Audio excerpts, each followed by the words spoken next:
السلام عليكم ورحمة الله وبركاته. إن الحمد لله نحمده ونستعينه ونستغفره ونعوذ بالله من شرور أنفسنا ومن سيئات أعمالنا. من يهده الله فلا مضل له ومن يضلله فلا هادي له.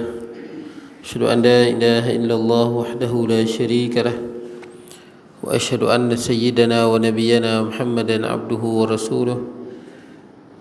سبحانك لا علم لنا إلا ما علمتنا إنك أنت العليم الحكيم. رب اشرح لي صدري ويسر لي أمري واحلل عقدة من لساني يفقه قولي. اللهم لا سهل إلا ما جعلته سهلا وأنت تجعل الحزن والصعب إذا شئت سهلا ولا حول ولا قوة إلا بالله العلي العظيم. أما بعد.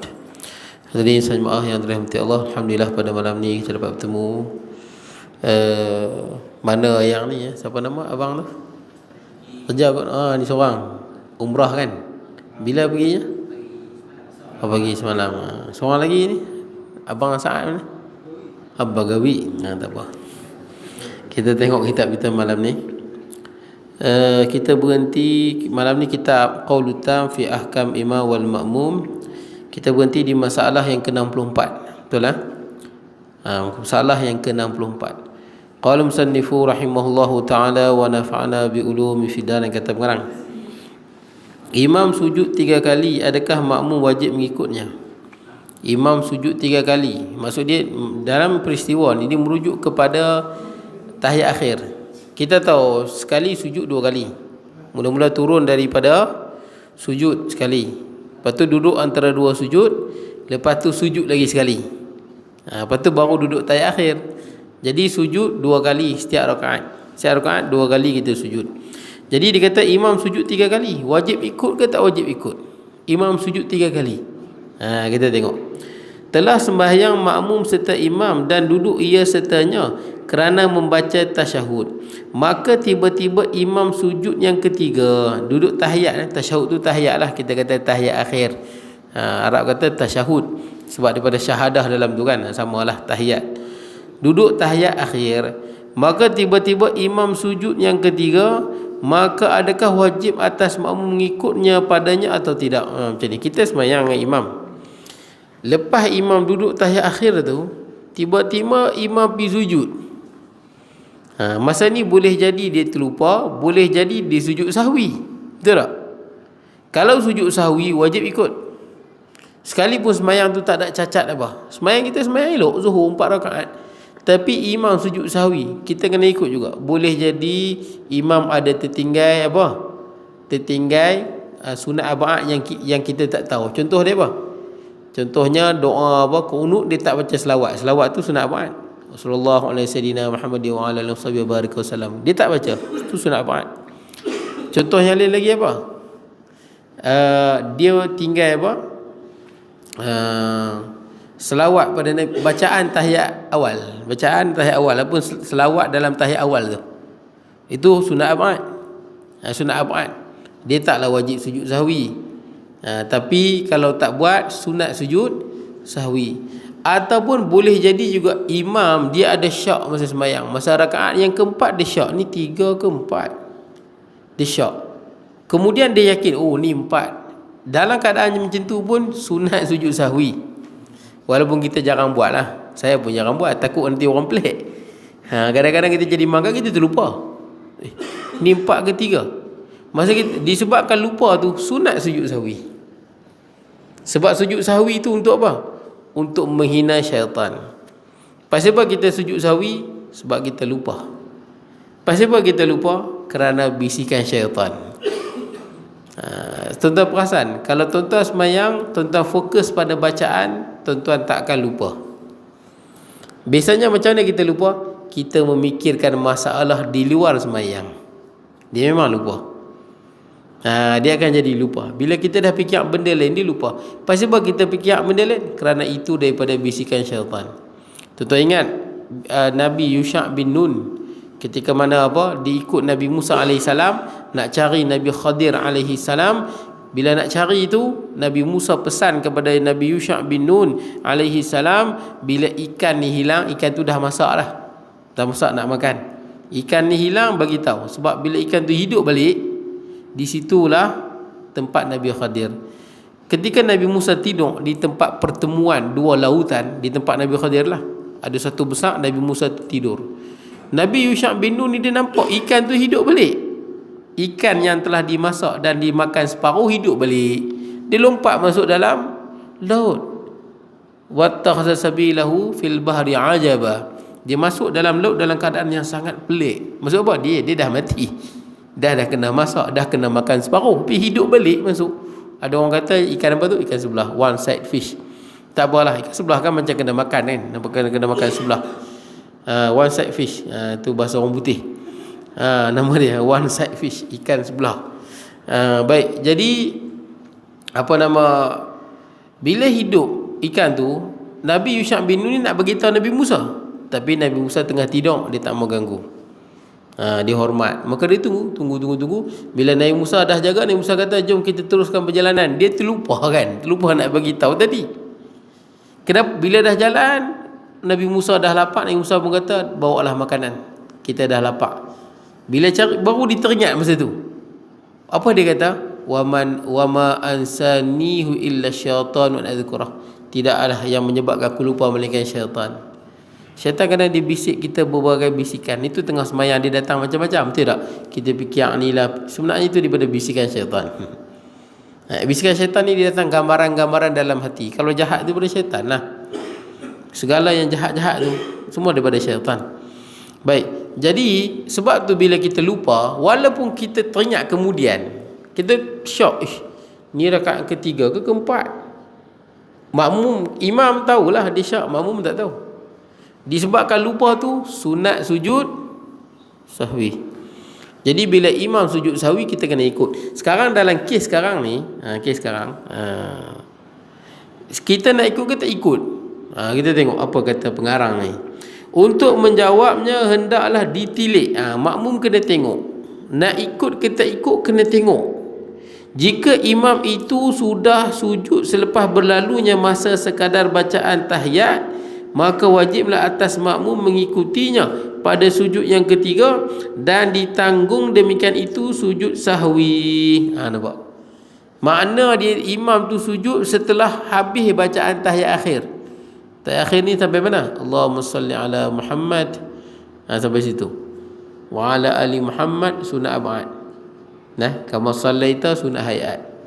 Agak-agak dia dah habis baca tahiyat, kemudian disujud, kita tahu itu sujud sahwi, wajib ikut. Imam sujud sahwi sekalipun kita tak tahu pasal apa. Pasal apa imam sujud sahwi, wajib ikut. Kalau tak mau ikut, kena niat mufaraqah. Niat keluar pada jemaah. Kita niat, aku tinggal jemaah ni kita bagi salam. Kalau tak sujud, imam sujud, batal sembahyang kita. Sebab kita telah menyanggahi, kita telah berbeza dengan imam. Jadi tuan-tuan, kalau tuan-tuan pelik, kenapa imam tiba-tiba sujud sahwi? Tuan-tuan ada dua pilihan.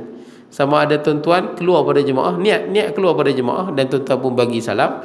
Ataupun yang terbaiknya, tuan-tuan ikut imam. Yang tak bolehnya, tuan-tuan duduk diam. Duduk, imam sujud sahwi apa, lepas tu kita bagi salam. Itu batal sembahyang tuan-tuan. Boleh lah. Baik. Okey, kemudian maka ia tidak harus, baik, dan sebaliknya jika imam itu sujud sebelum berlalu masa sekadar bacaan tahiyat, maka ia tidak harus mengikutinya padanya dan ditanggungkan perbuatan itu atas lupa. Kalau imam tu buat baru, seolah-olah dia baca sekejap, seolah-olah dia baru habis baca apa? Baca duduk antara dua sujud. Dia baca sikit, dia sujud, kita tahu dia lupa. Dia lupa. Bila dia lupa, boleh ikut tak? Mana boleh ikut. Imam lupa, mana boleh ikut. Haram hukum dia. Jangan silap. Imam tu lupa, tak boleh ikut.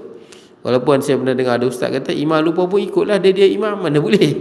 Imam lupa, mana boleh ikut. Imam dimaafkan kerana lupa. Kita yang ingat, mana boleh ikut. Kalau ikut juga, batal lah. Imam sujud 3, kita pun sujud 3, batal.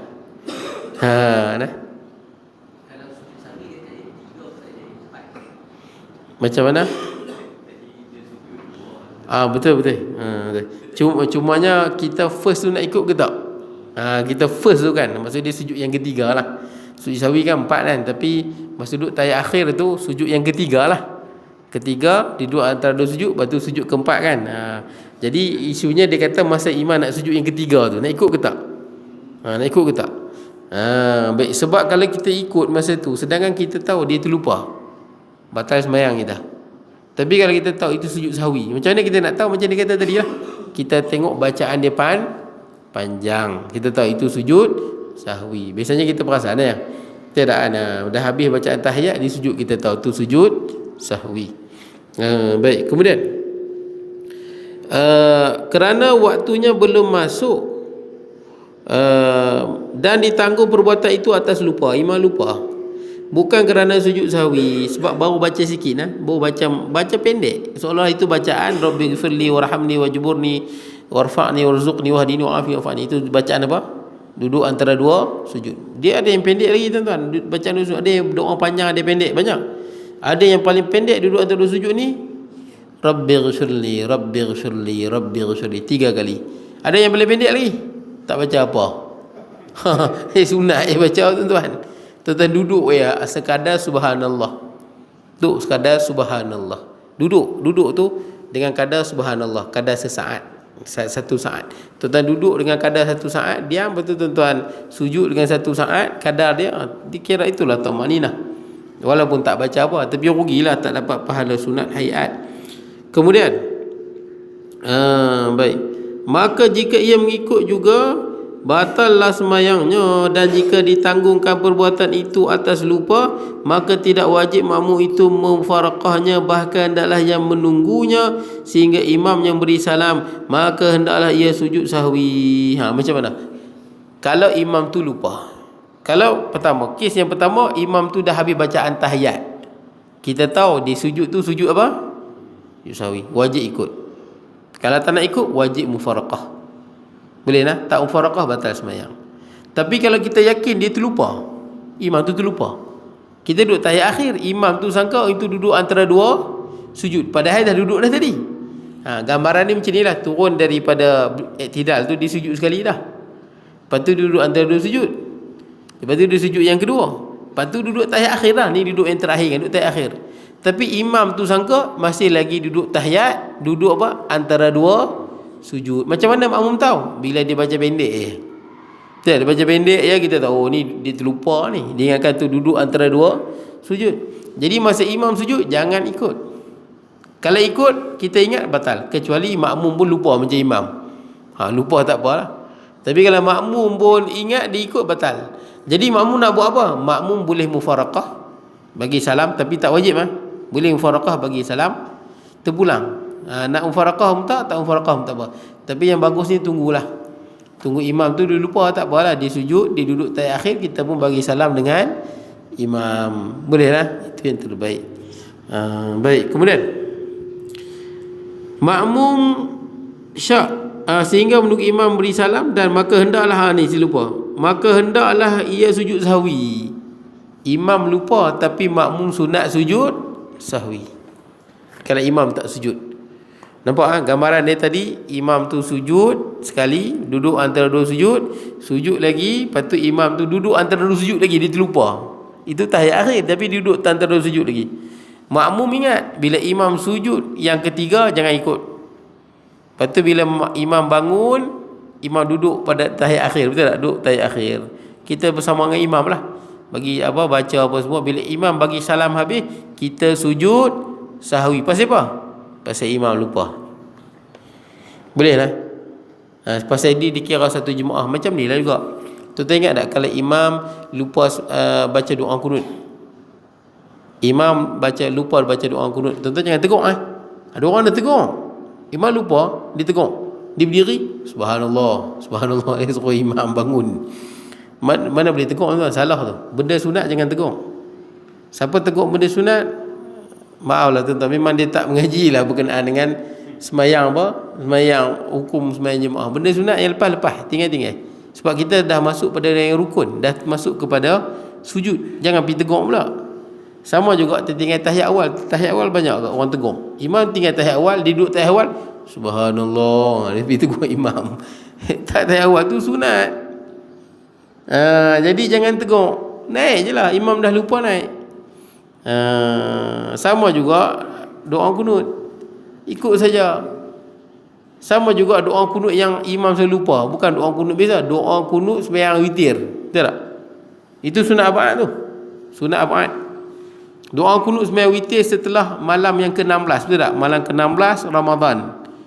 Ada kadang-kadang imam terlupa kan. Kadang-kadang saya pun terlupa, tuan-tuan. Yalah, saya pun manusia, tuan-tuan, terlupa, tak ingat. Jadi tuan-tuan, bila terlupa, makmum bila imam bagi salam, makmum sunat sujud sahwi kerana lupanya imam. Boleh no? Sujud sahwi. Tapi setelah imam bagi salam lah. Setelah imam bagi salam, sujud sahwi. Saya pernah lupa, tapi dan saya pun sujud sahwi, makmum semua ikutlah. Sembahyang witir. Dan pada rakaat ketiga tu lupa, saya sujud sahwi, alhamdulillah makmum pun ikut. Dah terlupa, buat lagu mana kan? Baik. Jadi tuan-tuan, sama juga ni, imam terlupa rakaat, kita tunggu imam bagi salam, kita pun sunat sujud sahwi. Kecuali kalau imam tu sujud sahwi, kita ikutlah imam, kita ikut sama-sama imam. Baik. Kemudian masalah yang ke-65, makmum syak mendahului takbir atas imam. Ni syak, adakah dia takbir sama imam ataupun dia takbir dulu pada imam? Dia takbir ni, dia tak boleh dahulu, dia tak boleh sama, batal sembahyang. Dia tak macam salam, bagi salam kan, kalau sama-sama hilang pahala jemaah. Kalau dahulu pada imam, batal sembahyang. Takbir, kalau takbir dulu pada imam pun batal, takbir sama-sama pun batal. Pasal itu permulaan solat. Permulaan solat, bila nak jadi makmum kena imam dulu, baru kita masuk. Salam pengakhiran solat, nak keluar pada solat. Tak sama tu dengan masuk. Jadi bila nak masuk solat jemaah, mesti imam dah angkat takbir. Tahu takbiratul ihram ni yang Allahu Akbar tu, bukan yang ni lah. Ada makmum imam tengah angkat takbir, dia pun angkat takbir juga, tapi dia tak sebut Allahu Akbar lagi. Itu tak kira sekali. Berhati-hati nak, ada orang dia tengok, dia takbir sama dengan imam lah. Kan ada setengah orang patient kan. Ada orang jarang kita jumpa, dia sebelum takbir dia angkat dulu kan. Dia main jalan pada jauh je. Ada orang dia tak takbir, tapi tangan angkat lah. Itu bukan dikira serentak. Yang kira serentak tu Allahu Akbar tu. Tangan ni dia nak angkat dulu ke, kemudian terpulang pada dia lah. Ada setengah makmum saya tengok imam tengah Allah, dia angkat tangan lah. Tapi saya tahu dia tak sebut. Dia angkat, dia standby. Bila imam dah baru dia Allahu Akbar. Boleh no?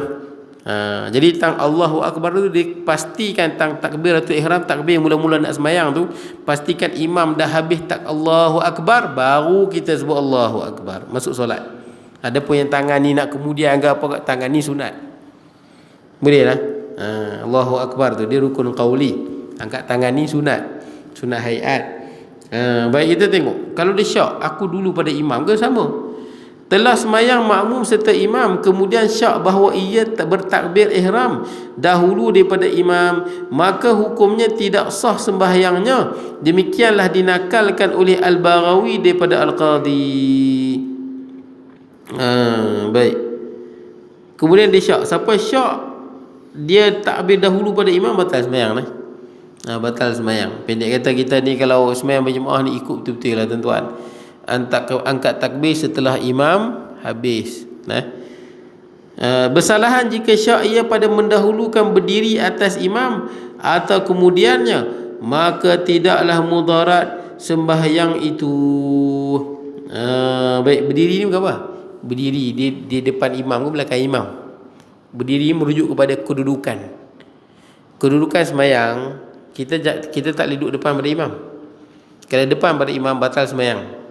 Sebab kedudukan dalam solat tu, kedudukan kita berdiri tu. Tapi kalau duduk sama, hilang pahala jemaah. Dia kena duduk belakang sikit. Boleh lah. Dia syak pada berdiri imam. Dia duduk depan pada imam ke, dia duduk belakang imam. Ini kalau sembahyang sempit, kan duduk rapat-rapat.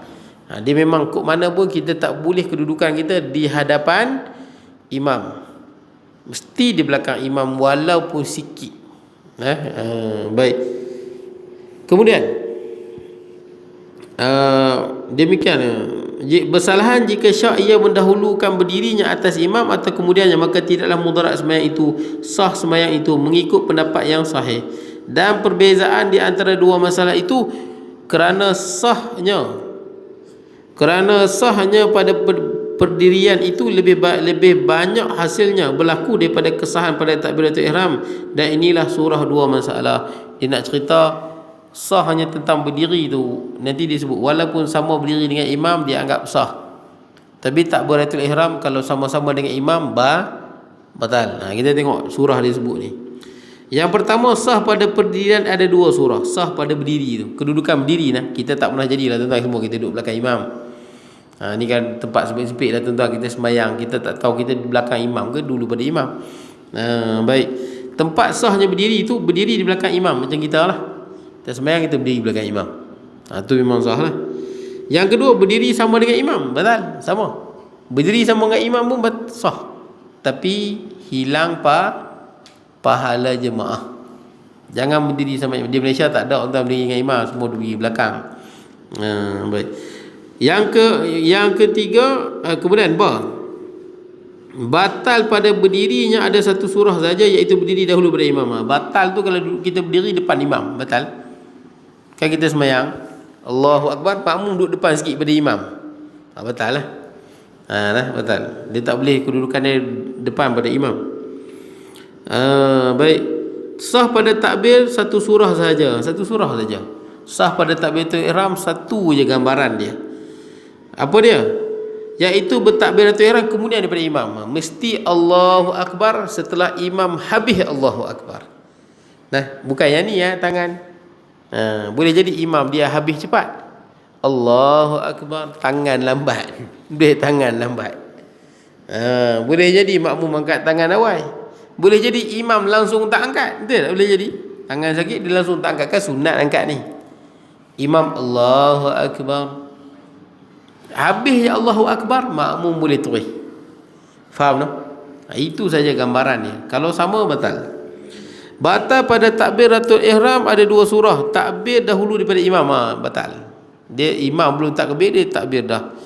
Yang kedua, bertakbiratul ihram sama dengan imam, sama-sama angkat takbir. Imam belum lagi imam tu Allahu Akbar, tengah akbar ni dia buat Allah juga angkat. Batal lah.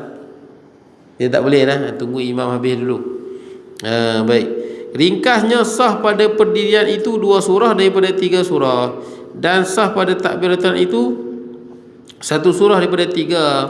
Maka dengan sebab inilah sahlah sembahyang seorang apabila syak ia adakah ia berdiri dahulu daripada imam atau terkebelakang daripadanya, dan terbatallah sembahyang apabila syak ia adakah ia bertakbiratul ihram dahulu daripada imam atau kemudian daripadanya. Tidak ada tanda soal tu. Tak ada. Maksud dia kalau syak tentang takbiratul ihram ni sama ke tak sama, batal. Tapi syak hanya pada berdiri aku ni depan pada imam ke belakang pada imam, itu tak batal. Baik, kemudian depan imam ataupun sama imam, depan imam ataupun sama imam. Jangan syak depan imam ke belakang imam, itu tak boleh. Sebab depan imam batal solat. Contoh imam sembahyang sini ada orang sembahyang belah dinding tu, dia kira satu sekali dia kira satu saf. Sebab dinding yang kita tak boleh nak pisahkan, sama dengan tiang ni. Kan kita bila seberang tiang dapat, dia tetap masih dianggap saf yang sama. Ada pernah orang sebut sembahyang di sini saf pertama, saf tepi ni kira saf kedua, pasal ada tiang, tak? Dia kira sekali. Sama dengan ni, walaupun ada dinding, sekali mana dia terbuka macam ni dalam bangunan yang sama, dia masih lagi anggap saf yang sama. Boleh lah. Katakan imam di sini, kita sembahyang tepi sana, jangan duduk depan imam, batal loh. Kita duduk depan imam sikit, tak boleh, batal. Baik, kemudian disunatkan dalam sembahyang 5 saktah. Apa makna saktah? Saktah ni berhenti sat, kadar subhanallah, tu panggil saktah. Dalam Quran kan ada kan, kita baca saktah kan. Surah apa? Yasin contohnya banyak. Dah beberapa tempat, ada 7 tempat kalau tak silap saktah yang sepakat ulama. Tapi salah satunya yang kita suruh baca surah Yasin itulah. Dia ada 7. Salah satunya surah Yasin tu. Apa? Man ba'athana min marqadina hadza ma wa'ada ar-rahman wa sadaqal mursalin. Tapi saktah dalam Quran itu kita sunat bukan wajib, sunat tahan nafas. Sunat tahan nafas. Berhenti, tahan nafas. Tahan nafas, kemudian baru sambung dengan kadar subhanallah. Tapi saktah dalam ni bukan tahan nafas lah. Ini boleh nafas. Dia tak sama dengan saktah dalam Quran. Dalam Quran tu memang bila kita ngaji tajwid, sunat tahan, bukan wajib mah, sunat. Perlu saya tuan-tuan kena tahu Quran ni walaupun dia sebut mat wajib mutasil, mat lazim kalimi musaqqal, baca 6, tuan-tuan, dia sunat tuan-tuan. Perlu saya, benda tu sunat, bukan wajib. Tapi tuan-tuan kena belajar lah supaya kita orang tahu yang kita, supaya kita ni reti baca Quran, supaya kita ni tahu baca Al-Quran. Tapi kalau baca tak cukup 6, sah je. Contoh yang wajib baca 6 apa? Mat lazim kalim musaqqal waladdallin. Dha kan? Di situ 6. Kalau orang baca tak cukup 6, 2 ya. Waladdallin, sah. Sunat baca 6. Boleh lah. Sebab waladdallin walaupun dia 2 harakat, makna dia tak salah. Makna dia masih okey. Boleh lah. Contoh yang lain, ma bima sya wasi'a apa? Illa bima sya wasi'a kursiyyus samawati wal ardh. Sya kan kena baca 4 atau 5. Tapi bila kita berhenti wajib 6. Mesti 6. Macam mana? Macam mana? Man dzal ladzi yashfa'u indahu illa bi izni. Macam mana ayat ni? Ya'lamu baina aydihim wa ma khalfahum bi ilmihi illa bima syaa wa la yuhituna bi ilmihi. Macam dia kena baca pada awal. Illa bima syaa. Kita baca kalau lepas sembahyang mana baca 6, perasan tak? 2, 3 kita baca 2, 4. Tapi salah ke? Dari segi hukum tak salah, tapi dari segi tajwid sepatutnya 6. Boleh lah, dia tak berdosa pun sebab makna dia tak lari. Boleh lah. Macam mana ayat dia tahu? Wala ya'udhum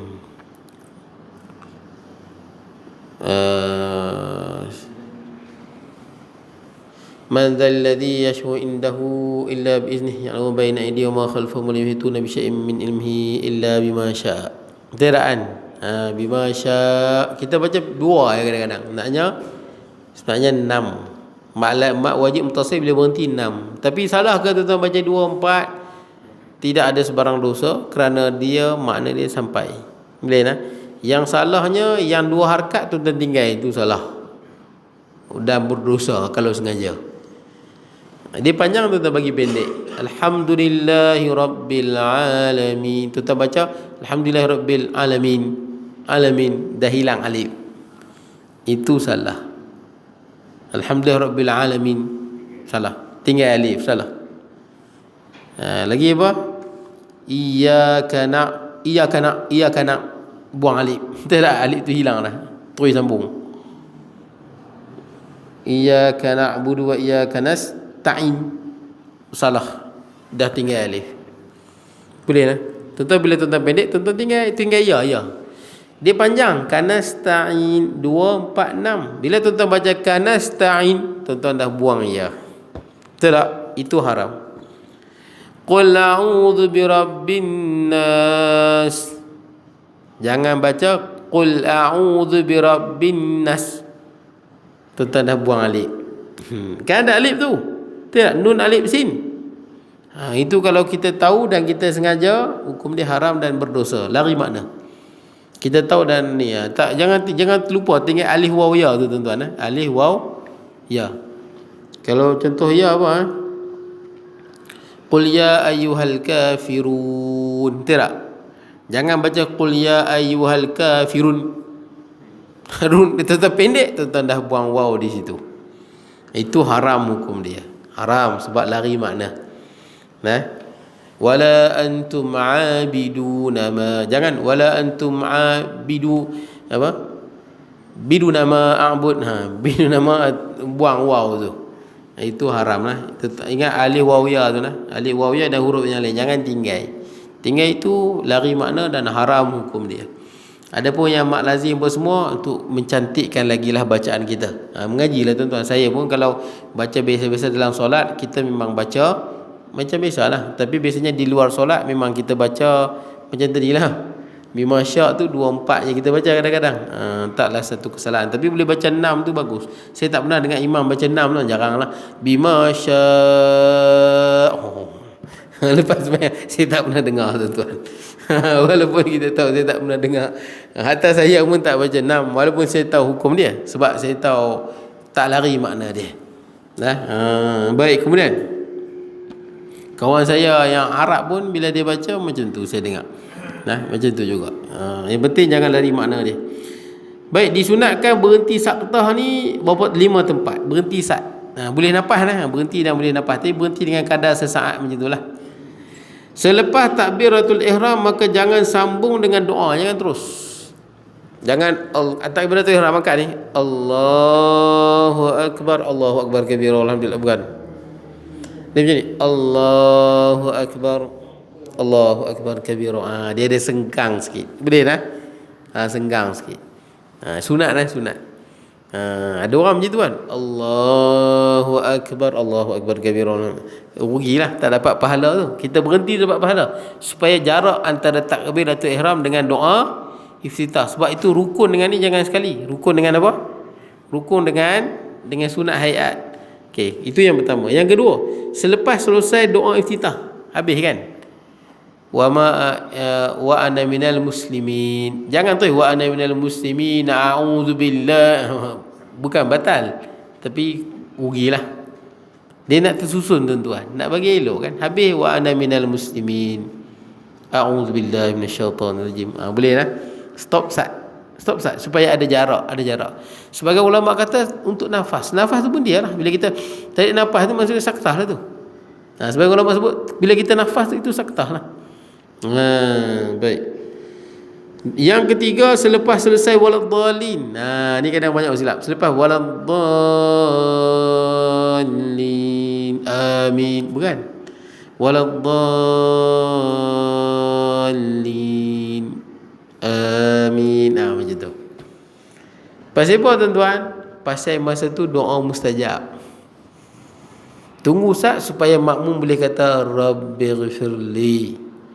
Memang Nabi sebut dalam riwayat Imam Al-Baihaqi, nanti disebut, dan dalam musnad Imam Syafi'i dia disebut. Sunat selepas waladhdallin kita sebut pelan-pelan, rabbighfirli, ya Allah ampunilah dosaku. Barulah kita kata amin. Kenapa? Amin ketika itu diaminkan oleh seluruh malaikat yang ada. Malaikat yang ada semua pakai amin. Apa makna amin? Ya Allah perkenankanlah, ya Allah, ya Allah makbulkanlah, ya Allah. Ya Allah jangan hampakan perasaan kami. Nanti disebut banyak makna amin tu. Jadi waladhdallin, amin. Ada sengkang kan. Biasanya kita ambil nafas tu kira sengkang lah. Ya.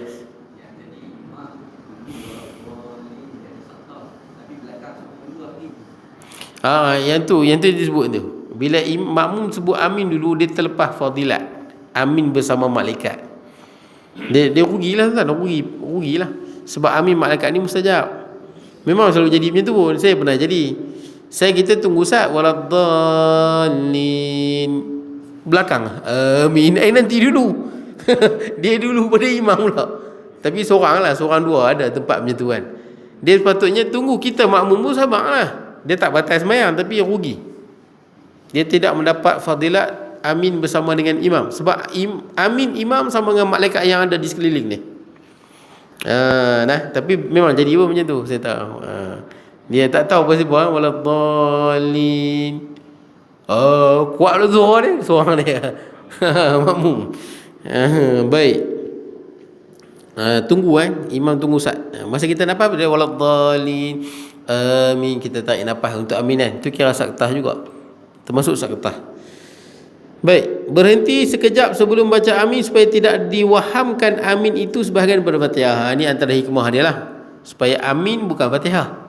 Amin tu doa. Malah amin ni sunat baca walaupun di luar sembahyang lah. Di luar sembahyang kita baca Fatihah, sunat sebut amin. Kenapa sunat sebut amin? Kerana Fatihah itu doa kan. Tunjukkanlah kami jalan yang lurus, jalannya orang kau beri nikmat ke atasnya, bukan jalan orang yang kau murkai, dan bukan jalan orang yang sebab tu sunat sebut amin. Sebab dia doa. Tuan-tuan lepas semayang ke baca sebut amin, sunat. Baik. Dan amin bukan termasuk daripada Fatihah, dia termasuk dalam doa tuan-tuan. Itu boleh sebut termasuk dalam doa. Kemudian yang keempat, selepas amin sebelum membaca surah. Membaca surah. Amin. Bismillahirrahmanirrahim. Alam tara kaifa fa'ala rabbuka bi ashabil fil. Sunat. Ini kalau kita sembahyang seorang-seorang. Ataupun kita jadi imam yang baca slow, betul tak? Ataupun kita makmum sembahyang baca slow. Kalau baca kuat memanglah kena tunggu, betul tak? Imam sunat tunggu makmum habis baca Fatihah. Agak-agak lah makmum habis baca Fatihah, bacaan yang sederhana. Ni kalau kita sembahyang seorang. Ataupun sembahyang yang baca pelan. Lepas amin tunggu sat. Biasanya kita ambil nafas tu saktah lah. Tapi kalau tuan-tuan buat tanpa ilmu tak dapat pahala. Kita tak ada ilmu, kita buat kan. Memang aku suruh duk buat dah pun. Tak dapat pahala pasal hang tak tahu. Benda kena buat dengan ilmu, bukan dengan adat. Apatah lagi buat ikut orang. Kita tak kerti semayang, tak mengaji, tengok orang semayang. Oh macam ni semayang tu. Kita pun semayang. Kita tak tahu mana rukun, mana sunat, batal semayang tuan-tuan. Batal pasal kita buat benda yang kita tak tahu. Kita kena tahu, kena belajar kan. Kena belajar. Berapa ramai orang yang malas belajar, dia tua-tua dia nak taubat, dia tengok orang semayang. Oh macam ni tu, senang lah semayang ni. Itu yang kadang silap. Rukun dia kata bukan rukun, yang sunat dia kata rukun. Boleh lah. Jadi kita belajar lah. Baik. Jadi tuan-tuan, kalau kita sebut kita memang berhenti tu kerana sunat, kita belajar, kita tahu, kita berhenti amin, bismillahirrahmanirrahim, kita berhenti kerana pasal kita tahu situ sunat, berhenti, dapat pahala. Bukan kerana adat. Boleh no? Macam orang yang tidur, pasal apa tidur? Tidur awal, esok nak tahajud, esok nak dapat kekuatan sikit, nak kerja, dapat pahala tidur ni. Sebab nak tidur supaya dia dapat kekuatan untuk meneruskan ibadah dia dan meneruskan mencari rezeki, kan semua dituntut. Mandi kan, mandi saja tak dapat pahala. Tapi mandi pasal apa? Nak membersihkan diri, nak pergi menghadap Allah, kerana Allah, dapat pahala. Tapi kalau saja mandi, badan berlengah saja mandi, tak dapat pahala. Benda-benda yang benda-benda dunia, kita nak dapat pahala kena ada niat. Di situ bukan ibadah khusus, dia kena niat, baru kita diberi pahala. Baik, termasuklah makan dan minum sekalipun. Kita dah harga sangat, tak boleh nak semayang, tak boleh nak mengaji ni, kena minum ni supaya ada kekuatan untuk mengaji, baca Quran. Minum tu dapat pahala. Boleh lah, bukan minum adat. Bukan minum selalu macam manusia minum, macam mana orang kafir minum, binatang minum, nak membezakan dia apa semua, niat. Baik, kemudian selepas amin sebelum membaca surah, dan disunatkan bagi imam berhenti lepas amin sekadar masa makmum membaca Fatihah, melainkan jika makmum pekak tidak dengar, maka tidak disunatkan imam saktah untuknya. Berhenti sat, kadar ya. Kita jadi imam, waladhdallin amin, jangan terus dengan surah, taklah batal tuan-tuan. Tapi yang sunat dia tunggu makmum habis Fatihah, agak-agak tuan-tuan, agak-agak, jangan terus. Ada orang sebagian amin, bismillahirrahmanirrahim, terus baca surah. Masa ni dia akan bertembung antara bacaan makmum tengah baca Fatihah, imam dah baca surah, dia jadi bertembung dua bacaan. Sedangkan dalam Quran kata wa idza quri'al qur'anu fastami'u lahu wa ansitu, apabila dibacakan al-Quran hendaklah kamu dengar dan kamu diam, la'allakum turhamun. Itu yang suruh tunggu tu. Tunggu sat supaya apa? Nanti masa imam baca surah, makmum boleh dengar. Betul tak? Ni imam baca surah, makmum nak habis Fatihah, bertembung. Boleh lah. Boleh. Gitu. Sebab tu kalau semayang yang baca kuat, makmum imam baca slow. Imam baca slow. Kita dah bincang sebelum ni kan. Kita pergi RNR semayang maghrib, kita ikut satu orang, dia baca slow. Ingat tak perbahasan kitab? Kata Ibn Hajar Al-Haythami tak boleh ikut dia. Makna dia tak erti baca. Dia tak erti baca. Sebab itu tempat dia baca kuat. Kenapa baca pelan? Ikut pandangan. Tapi kalau kita kenal imam ni, dia memang boleh baca Quran pun, tapi ada hari tu mungkin dia tak ada suara ke, mungkin dia merajuk ke apa, dia baca pelan. Merajuk dengan makmum kan, baca pelan. Maghrib, isyak, subuh dia baca pelan semua, merajuk dengan makmum. Sah sembahyang sah. Sunat je baca kuat. Makmum nak buat apa? Pasal tu imam merajuk pula ni. Makmum ketika itu sunat baca Fatihah dan sunat baca surah. Sunat baca Fatihah, sunat baca surah. Kenapa? Yang tak sunat je masa bila? Bila imam baca kuat. Bila imam baca surah kuat, tak sunat. Pasal apa? Pasal kita nak dengar bacaan imam. Boleh lah. Tu yang tak sunat baca surah tu. Imam dah baca surah, jangan kita pun puluh baca surah juga. Dengar bacaan imam. Dengar. Sama juga sembahyang zuhur dengan asar. Sunat baca pelan, betul tak? Sunat baca pelan. Kata satu hari kita main sembahyang kat Masjid Tebuk Matau ni, tah imam tiba-tiba dia lain macam sikit, imam baca kuat. Sembahyang asar baca kuat. Bismillahirrahmanirrahim, baca kuat gitu. Apa hal imam ni? Macam mana? Sembahyang asar tu kita pun pelik, apa sal imam ni? Tuan-tuan jangan tegur pula Subhanallah. Jangan dengar ni video itu bukan tempat tegur. Imam baca kuat tak apa, dengar. Bila imam baca kuat, walaupun sembahyang zuhur ataupun sembahyang asar, dengar saja. Dengar, tak apa, dengar. Waladhdallin, amin, imam sebut amin, kita amin sekali. Lepas tu barulah kita baca Fatihah. Lepas habis Fatihah, imam baca surah, kita tak sunat baca surah. Walaupun sembahyang zuhur dengan sembahyang asar. Pasal apa? Pasal imam dah baca. Tapi imam jangan buat pula tu. Try sekali ya. Jangan pening makmum nanti. saja nak try. Ada satu kawan saya, dia jadi imam, dia baca auzubillah kuat. Memang harus baca kuat, tapi kita di Malaysia kita tak amalkan. Harus baca kuat, bukan sunat, harus baca kuat auzubillah. Kawan saya memang baca kuat. A'udzubillahi minasyaitonirrajim. Kita dengar dia ni nak taranum ke apa? Rupanya nak baca Fatihah. Harus baca, tapi janganlah buat benda tu. Di Malaysia jangan buat. Benda yang masyarakat tak biasa jangan buat. Takut nanti susah, macam sembahyang Jumaat saya pernah sebut kat tuan-tuan. Kita kalau sembahyang seorang di saf belakang, yang lain semua duduk depan, kita buat apa? Kita cuit yang depan, betul tak? Sunat cuit yang depan supaya dia mai hunduk ke belakang sembahyang dengan kita. Saya tahu benda tu lama, tapi kenapa saya tak buat? Saya tahu di Malaysia kalau cuit, dia pelik. Pasal apa cuit? Hantu apa cuit? Padahal kita minta dia ke belakang supaya dia bersama kita berjemaah. Tapi tu, gitu sebenarnya hukum dia. Sebab bila kita sembahyang seorang di belakang, kita tak dapat pahala soft. Jadi semua sembahyang pahala jemaah dapat, pahala soft tak dapat. Soft pun ada pahala juga sebab kita duduk seorang. Tapi pahala sembahyang jemaah dapat, soft tak dapat. Rugi sikit. Tu sunat kita sembahyang. Bila kita seorang, kita tengok dah tak ada orang dah. Bila kita nak angkat takbir tu, kita ke depan sikit, duduk depan sikit supaya kita boleh cuit dia. Angkat takbir, Allahu Akbar. Angkat takbir dulu, jangan cuit dulu. Kan? Budak apa cuit dah kan. Ini pelik dulu. Angkat takbir dulu, Allah, supaya dia tahu, dia nak suruh kita apa? Ke belakang. Jangan tiba-tiba pergi cuit. Macam kita lah, tengah sembahyang orang main cuit. Kalau dia tak angkat takbir, kita tak tahu hang cuit pasal apa. Tapi bila dia angkat takbir Allahu Akbar, kita tahu dia nak jadi makmum. Betul tak? Tapi kalau dia dah jelas, contohnya kita sembahyang tepi dia, kita angkat takbir Allahu Akbar, dia perasan kita. Jangan kita pergi cuit pula. Pergi cuit, dia dah perasan, sudah lah. Ni kalau dia tak perasan, nak bagi tahu supaya dia niat, dia dapat pahala jemaah, kita dapat. Jadi kita pergi sembahyang rapat sikit, nak angkat takbir ni sembahyang rapat sikit kat sini, Allahu Akbar, kita cuit dia. Lepas tu kita hunduk lah. Nanti dia pun hunduk ke belakang. Yang depan rapat lah. Jangan pula dia hunduk ke belakang, tuan-tuan pergi masuk pula. Dia dah hunduk elok, tuan-tuan elok jalan pergi masuk kat depan. Tak mahu lah. Baik. Tapi benda ni selalu berlaku. Bila saya main sembahyang, saya tengok ada satu ruang kosong. Dan saya tengok ada orang tengah ambil sembahyang. Kalau saya masuk ruang depan kosong, maka apa?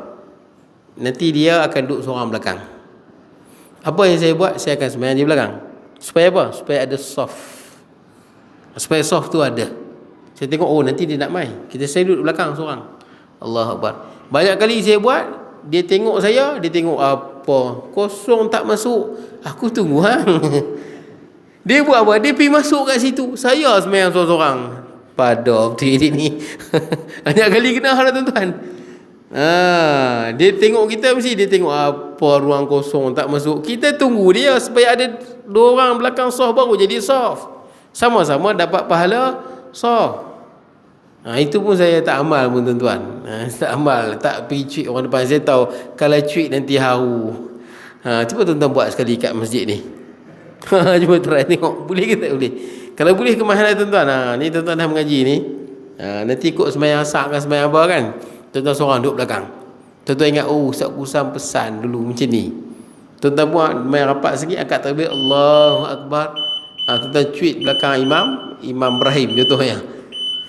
Tengok Imam Ibrahim macam mana. InsyaAllah Imam Ibrahim mungkin ke belakang lah. Tapi kalau Imam Ibrahim tak mau, malah nak ke belakang tak larat. Dia sunat ke belakang, sunat. Dia panggil menolong orang. Kalau tak pergi ke belakang tak apa. Kalau Imam Ibrahim tak mau macam mana? Cuit Imam Ibrahim buat tak tahu. Macam mana buat? Tak apa, biarlah tuan-tuan. Jangan cuit orang lain pula. Cuit kawan ni, cuit kawan ni. Kacau lah tuan-tuan. Seorang cukup. Boleh lah. Yang orang tak, bukan pasal apa, yang Imam Ibrahim takut bukan apa. Cuit bila hundung tak ada orang. Sudah. Habis ya. Hantu mana pula cuit. Cuit dah ke belakang lah. Saya ada satu surau tu. Surau tu katanya ada jin Islam kot dia kata. Kalau baduk. Orang dulu kata baduk kan. Haji baduk lah. Haji baduk lah. Saya tak tahu apa orang panggil Haji baduk ni. Haji baduk macam mana rupa haji? Sini ada Haji baduk lah. Saya pernah jumpa Haji baduk di sini. Orang lama-lama. Tak pernah jumpa ni orang lama. Pernah jumpa Haji baduk? Tak ada, orang lama kata tak ada. Tapi surau tu ada. Semayang seorang-seorang dia kacau. Bukan dia kacau, dia apa? Surau dia berkata masjid hijau agak kuat juga, masjid hijau. Saya dengar lah orang kata masjid hijau Pek Bunta tu agak kuat. Jadi Haji baduk ni kata di satu surau tu kalau semayang seorang memang akan rasa. Ada satu orang tu dicerita dia bangun awal pagi dia semayang tahajud, memang rasa sungguh orang pegang. Dan dia rasa macam ada lembaga putih di tepi dia. Kalau kita lompat kot tingkap tapi dia okey tuan-tuan, dia boleh semayang. Saya pernah dulu semayang di surau. Betul lah, surau memang dia selalu jadi. Di universiti saya, di Universiti Malaya, saya punya roommate yang kawan satu bilik dengan saya. Dia suka malam-malam tak tidur, dia pasang lampu, dia main game. Jadi saya tak boleh tidur. Kira main game pasang lampu, saya pun agak terganggu. Saya tidur di surau. Surau tu baru buat di Kolej 8 Universiti Malaya, Kolej Kinabalu nama dia. Surau tu baru buat. Surau tu menghadap hutan. Dia ada hutan, lepas tu baru jalan raya besar. Saya pun pening sangat saya tidur kat surau tu. Surau tu dia ada bilik macam ni lah. Macam ni dia ada bilik. Sebelah kiri, belah kanan ada, belah kiri ada. Saya tidur bilik belah ni, bilik muazzin. Tempat orang azan, saya tidur situ. Saya tidur. Pasal apa dah dalam bilik tak boleh tidur. Bila saya tidur dalam pukul 2:30 pagi tu, ada orang angkat saya tuan-tuan. Itu memang saya tak lupa, saya ingat sungguh. Pasal apa saya tahu ada orang angkat saya? Sebab saya jaga, saya dah berdiri tuan-tuan. Maksud dia masa dia angkat tu saya jaga. Saya jaga masa tu saya meremang. Itu tanda dia tu. Meremang ni, bulu remang ni. Meremang bulu remang. Siapa pula yang angkat aku tengah malam ni? Jadi bila dia angkat saya tu saya terasa, ada orang angkat. Lepas pada tu saya baca sikit ayat, saya tidur balik. Jadi Haji baduk tengok budak ni tak makan saman budak ni. Dia tak, sejak pada tu dia tak kacau saya arah tuan. Dia tahu budak ni aku angkat pun dia tak lari. Sejak pada tu saya memang kalau saya mengantuk tak ada tidur, memang saya tidur kat situ lah. Kalau Haji baduk mai saya ajak dia tidur tepi saya lah tuan-tuan. Sebab saya memang tak ada tempat nak tidur. Satu lagi jadi tuan-tuan di Nilampuri. Lah ni dah masuk Yusas dah. Kisah dah ambil. Situ surau dia dekat istana lama tuan-tuan. Istana Raja-Raja Kelantan lama. Memang umur istana tu dah ratusan tahun. Dia jadi kerajaan diraja. Raja-raja di Kelantan dia berserah bangunan lama tu untuk Nilampuri. Situ dia buat surau. Itu yang malam-malam dengar ada budak nangis. Macam-macam dengar dalam istana. Istana lama tuan-tuan. Saya sama roommate saya dekat Kelantan pun sama juga. Sebelum PUM pun sama. Jenis tidur tak pasang lampu, dengan baju tak basuh, pening kepala saya tuan-tuan. Saya nak tidur mana saya pun tak tahu. Saya tahu walaupun ada kawan saya kata berhantu lah apa, tapi saya nak tidur berhantu pun nak buat macam mana, hantu berhantu lah, aku tak ada tempat nak tidur. Jadi saya tidur tuan-tuan kat mana? Saya tidur tepi sungai tu. Depan surau tu tepi sungai, dia pokok-pokok besar. Saya tidur kat situ. Saya tidur kat bawah sebab dah tak tahu nak pergi mana. Jadi saya pun tidur bawah pokok besar, tepi sungai, belakang surau. Tengah tidur ada orang main kejut saya tuan-tuan. Dia kejut. Saya tengah tidur terkejut. Dia main, dia apa? Dia goyang badan kita. Saya bangun, saya terkejut. Meremang rumah, belum rumah. Tapi adakah saya lari? Saya tak lari. Pasal apa? Nak pergi masuk bilik pun tak boleh. Lepas tu saya pergi tidur dalam surau. Walaupun ada orang kata ada hantu lah, bunyi nantok lah. Sebab macam mana aku tak boleh tidur? Boleh lah. Siapa pernah jumpa Haji Baduk ni? Angkat tangan. Selalu dengar cerita ni. Orang lama pun tak pernah jumpa tuan-tuan. Baik. Tapi tak apa tuan-tuan. Kalau ada pun tuan-tuan, tak ada apa. Dia makhluk macam kita juga tuan-tuan. Makhluk macam kita. Tuan-tuan tahu surau Tunku Haji Sabran? Tahu? Surau Tunku Haji Sabran di mana? Alat Bungsu. Saya memang orang Alat Bungsu. Rumah saya pun siap dah sana. Memang saya kecil-kecil dulu, memang saya sembahyang di surau Al-Ansar tu.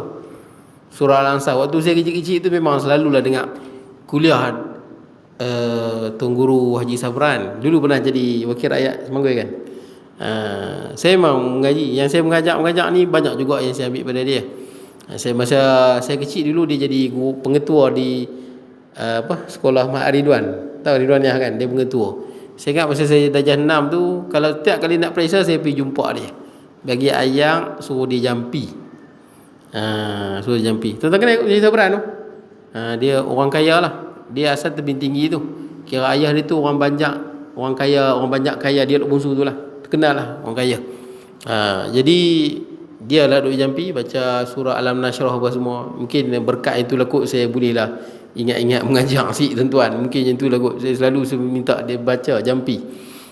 Tak apalah tuan-tuan. Surah tu Haji Sabran tu selalu dengar. Selalu kan surah Al-Ansar. Sekarang ni tak tahulah. Dulu kan papan. Kalau semayangnya memang akan dengar ada orang berjalan kurang belakang tu. Surah tu Haji Sabran. Dan saya ingat sekali tu ada satu pakcik tu meninggal dah tuan-tuan. Meninggal dah. Saya semayang dekat dia lah. Tengah semayang tu tuan-tuan, dengar bunyi orang berjalan. Kita tengah berdiri ni, dengar orang berjalan. Kurang berjalan. Daripada tangga main rapat. Jadi bila tengah semayang, satu pakcik ni tengah semayang, tengok belakang. Tengok belakang. Kalau betul Haji Baduk pun dia tak pergi cekik hang dia nak semayang, betul tak? Tak ada Haji Baduk nak pergi cekik hang pun. Tapi memang agak misteri lah. Ada satu kali tu dia buat semayang tahajud. Bulan Ramadan. Bulan Ramadan kita tahu kan, syaitan-syaitan jahat ni yang suka usik orang kena tangkap. Bulan Ramadan, syaitan yang jahat-jahat ni dia kena tambat. Ada lagi lah syaitan-syaitan level-level bawah ni adalah level-level apa?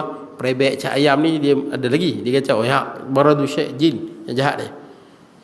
Masa buat semayang tahajud tu, saya ingat tandas orang perempuan di luar. Ada satu maktuk ni lah, dia pergi ambil semayang. Dia keluar air tandas, dia tengok ada satu cahaya, bunga besar cahaya. Cahaya tu memang luas, sangat duduk depan tandas. Menjerit orang tu pingsan dia. Tu surah tu Haji Sabran lah tuan-tuan. Tu saya tanya masjid tuan-tuan okey kono? Kita tanya orang yang mai pagi, siapa mai awal pagi? Siapa yang paling awal mai? Ada Haji Baduk. Siapa paling awal? Tak apa tuan-tuan. Haji Baduk. Haji Beduk ke Baduk? Beduk. Baduk. Jin Islam kot saya rasa tu. Boleh tu? Betul tak? Mungkin dia jin Islam lah kot. Baik tuan-tuan. Tapi memang ada lah benda tu. Boleh nama apa pun tuan-tuan, tapi dia ada. Baik, selepas selesai daripada baca surah, disunatkan saktah sebelum turun rukuk. Boleh lah. Kita habis baca surah. Contohnya kita baca surah Al-Fil. Faja'alahum ka'asfim ma'kul. Allahu Akbar. Jadi kadang-kadang ada banyak imam yang tak perhati. Dia habis baca surah, dia terus rukuk kan. Bukan batas semayang tapi dia pergilah. Dia nak nampak teratur. Habis je baca surah, alaihissallahu biahkamil hakimin. Allahu Akbar. Nampak ada sikit kan sesaat tu. Supaya beza. Baru nampak tersusun. Habis baca surah, jangan terus rukuk. Sama juga kalau rakaat yang tidak ada surah, rakaat 3 dan 4 kan, 3 dan 4 tak ada surah, kita baca Fatihah, kita amin. Lepas amin jangan rukuk terus, tunggu Ustaz.